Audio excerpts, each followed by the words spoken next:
and I'm going to read a prepared statement. The Iowa Division of Criminal Investigation has formed a task force with the Poweshiek County Sheriff's Office and the FBI to investigate the disappearance of Mollie Tibbetts that took place on Wednesday, July 18th, 2018, almost 4 weeks ago. Mollie is a sensitive, respectful young lady. She's an outstanding student who is well liked by her professors and classmates. Her disappearance is completely out of character for her. We have detectives and agents devoted solely to this case who continue to investigate all tips and leads. We are taking this case very seriously, and every avenue of the investigation is being pursued. Investigators are conducting searches, canvassing the local area, and following up on all reported information. While we are reluctant to discuss all the investigative leads and details of this case, as well as the methods, we will utilize every technology and all available resources in this investigation.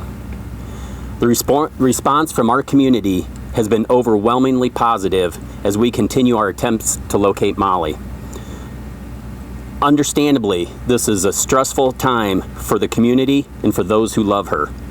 We ask that you remain patient and vigilant.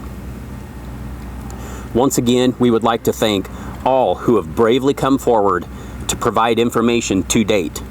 As we continue in our efforts, we are asking for your assistance in identifying possible bystanders or witnesses. As we have said before, we are considering all potential scenarios. It is possible that Mollie came into contact with someone who has caused her harm. This person may not necessarily be a member of our community, but likely has some familiarity with the area.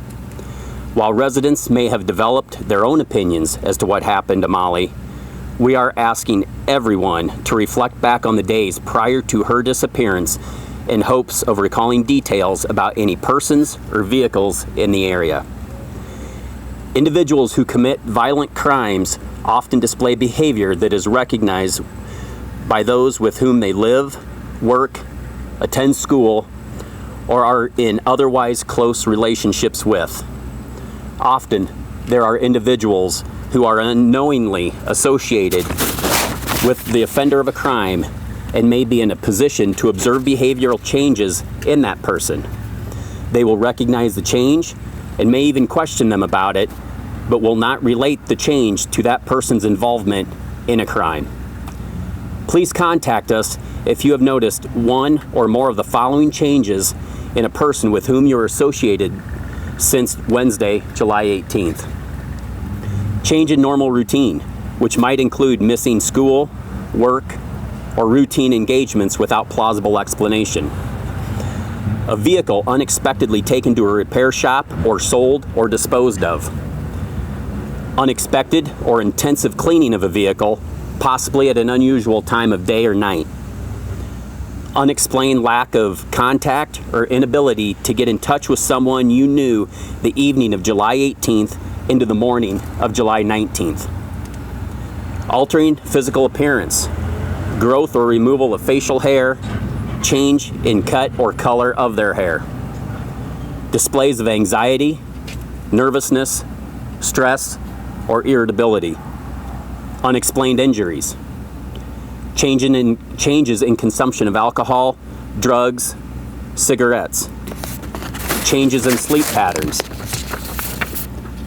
Interest in the status of the investigation, including close attention to media coverage or an unwillingness to discuss the investigation. It is often in cases like this that people may have information they do not initially share it for a number of completely understandable reasons. For example, they do not initially feel it was important or assumed someone else may have already notified law enforcement. We encourage you to provide whatever information you may have. Please do not make your own judgment about importance. Please let us assess the relevance of your tip or information. Furthermore, if you are worried about the circumstances in which you obtained this information, your identity can remain anonymous. Today, we are launching a website to allow the community to further assist in this investigation. We invite you to visit the site, findingmollie.iowa.gov. We hope that the visual aids placed up here today and on the webpage will take you back to Wednesday, July 18th. We hope the locations highlighted will jog your memories and help you to recall important details about that day. Please note that the webpage also allows you to submit anonymous tips and sign up for updates to the site. Finally, we want to thank all of you, our community, the media, the nation, for standing with us as we work to bring Mollie home. At this time, Special Agent in Charge Rick Ron and I will address a few questions. Rick, have you guys identified Mollie's cell phone, Fitbit, or armband she was wearing? Are you using them in your investigation? We're certainly using every technique that is available to try to track down and locate Mollie. I will tell you that we are trying to track the digital footprint of Mollie, and so whatever media devices those might be, we're accessing those as best we can. Have you gotten any pings so far off for any of her devices? Well, I won't be able to release any of that information, and understand that I won't be able to give you any investigative facts, and we will try to keep those close to the vest for the integrity of the investigation, but we'll certainly try to answer as much as I can for you. Have tech companies been willing to give you Mollie's information or access to her accounts? I'm sorry, what was the first part? Have tech companies been willing to give you access to Mollie's accounts? Well, those that we have done search warrants, certainly that's part of the investigation that's common with any investigation that we do. And so we will get together search warrants and subpoenas, and they have been honoring those, yes. This task force that you formed, what are you doing different with that you weren't doing after the 3 weeks previous that you seem to already doing probably many of the things that would be a part of that? Sure, and the task force actually was started and generated at the beginning of the onset of the investigation. I mean, we continue to use as many resources as available, and I will tell you that we've had resources from across the country reach out and be willing to help out, and so we will tap into anybody or any organization that we can to track down Mollie. We have several locations that are highlighted on the map. Where are those locations coming from? What's the importance of those locations? Well, those are just locations that were, again, highlighted on the map for help to remind people if they were to tap into those sites, and to be able to hopefully generate some ideas or some thoughts. So no specific reason for those certain areas, but we are hoping that people will look at the map again to be able to jog their memory, basically. There's been a lot of resources pulled into searching the Cheney farm. Did you guys execute a search warrant there, or did he willingly let you on the property? Again, I won't be able to divulge what we've done on the investigation, who we've spoken with, or where we have gone to conduct searches. I can tell you that we've done a number of searches throughout the county and abroad. I can tell you that those searches included acreages, farms, homes, silos, barns, anywhere that a lead would take us, that's where we're going to go, and that's where we're going to search. I mean, at this point, do you believe she's abducted? At this point, we're identifying it still as a missing person, and so we are hoping to be able to find her soon and bring her back home soon. So, Rick, you guys have been so tight-lipped. People are saying either you are on the verge of something big, perhaps an arrest, or you've got nothing. What is your message to the public? Our message is that continue to call in leads. We'll continue to run out those leads, and we will continue to do the best we can to bring back Mollie. Again, I'm not going to let everyone know what we have and what we don't have, but we would welcome as many phone calls and information as they feel relevant. As far as setting up this website, why do you believe this could be a game changer? This is something new you haven't done yet. Sure, it's just another avenue for people to use, another conduit to be able to provide information to us and the investigative team. And so some people are more techie than others. Some people would prefer to place a phone call, even write letters. We've received letters and postcards.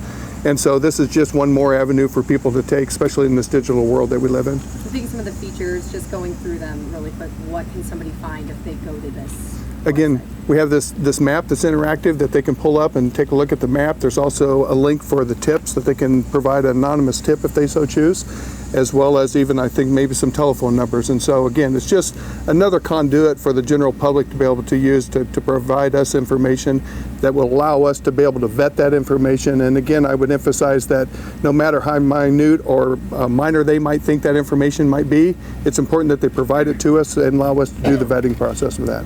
There's speculation that you guys interviewed Wayne Cheney because of his background, pleading guilty to stalking and violating restraining orders. Have you interviewed other people with questionable backgrounds? Have you talked to all the sex offenders in this area?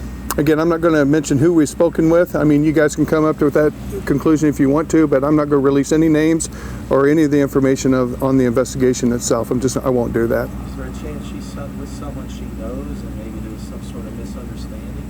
Well, we're looking at all options, all possibilities, and we will continue to do that until we are able to bring back Mollie. How confident are you in the timeline that you're working with? We feel very good about the timeline. Again, I won't be able to release that timeline, but we, as like any other investigation, will come up with the timeline. We use that to come to a conclusion of the investigation. We do have a timeline in place. Is the public at risk? We don't feel that the public is at risk per se. I mean, certainly that's something that people are concerned about. We understand that. But if we, as an investigative agency or an investigative team, felt that the public was at risk, we would certainly notify them of that. We would provide that information. And thus far, we haven't found the need to do that at this point. Are tips still coming in as rapidly as they were before? They are. And I can tell you that the investigative team has received in excess of 1,500 tips, and that continues to climb. I can tell you that as an investigative team, we've conducted over 500 plus interviews in this investigation thus far. I can tell you also that the Crime Stoppers has got the award up to, I think it's $366,414, and that comes from 228 donors. And so certainly this has generated a lot of public interest. A lot of people are concerned, as are we. And we would, again, welcome the phone calls and the information so we can try to find her. Given how large the information would Hold on, allow sorry. you to get better tips, though, if you were to release even a little bit to give people a better idea what may have happened, the quality of those tips would be better. And what was the first part of the question? I'm sorry. After 3.5 weeks of very little information from the investigative team, don't you think releasing some information would give people a better sense of what may have happened and then therefore increase the quality of tips? I don't think so, and the reason for that is we want to keep the investigation, protect the integrity of it, and so it is not something that we do with the DCI. We just don't provide the information on the investigation as it is ongoing.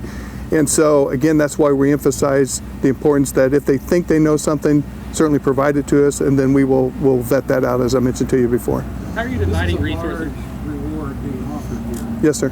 Substantial reward. How frustrated are you that it hasn't led to the tips that we need to find out what happened? Well, we feel confident that it will ultimately lead to finding Mollie, and so we haven't lost hope.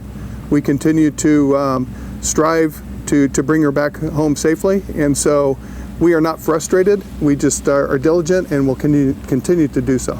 Yes, sir. Are you still letting that reward grow? For example, if someone abducted, maybe they're waiting for that reward to continue to grow, and consider capping that reward? No, we're not going to cap anything. We don't think along that lines. We think that if money is generated to help bring her home, then we welcome that.